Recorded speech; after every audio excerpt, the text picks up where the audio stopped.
The WordPress file block makes it easy to add a download link for your files within your pages and posts. This is one of the most unique WordPress blocks because it adds different options based on the type of file that's selected. To add a file block, first click on the plus icon, type in file, and select the first option. You can also type /file and hit enter to do the same thing. To use it, we're simply going to either upload a file or we're going to pick one from our media library.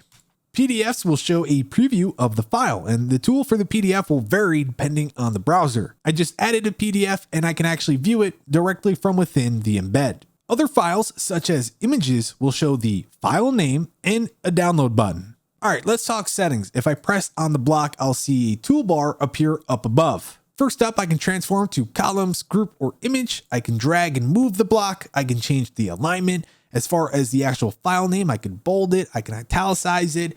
And of course, we have even more options, which are inline code, inline image, keyboard input, strike through, subscript, superscript, and text color. Then we have replace. So if I want to change the file, I easily can via the media library or uploading it.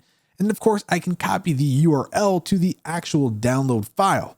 Then we have more options over here to the right side, like copy, duplicate, insert before, after, move to, edit as HTML, add to reusable blocks, group, and of course, remove block. The options don't stop there. If we press the settings button up here at the top right of the page, we'll see even more.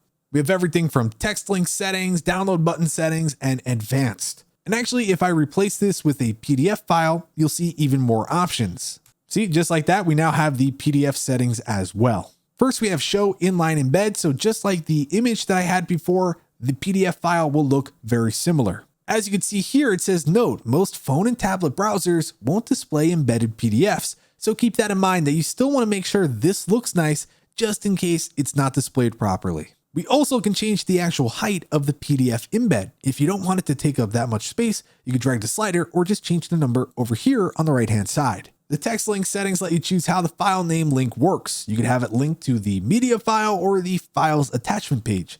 You could also have it open in a new tab or just keep it in the same one. The download button settings, well, it's pretty straightforward. It lets you decide if you want to show the download button or just keep it as a link. And then of course, under advanced, we have HTML anchor and additional CSS classes. And there you go. That's all there is to the WordPress file block. Be sure to check out our other videos all about the different WordPress blocks available. If you enjoyed this video, then be sure to give it a like and subscribe for more content. With that said, thanks for watching and we'll catch you in the next one.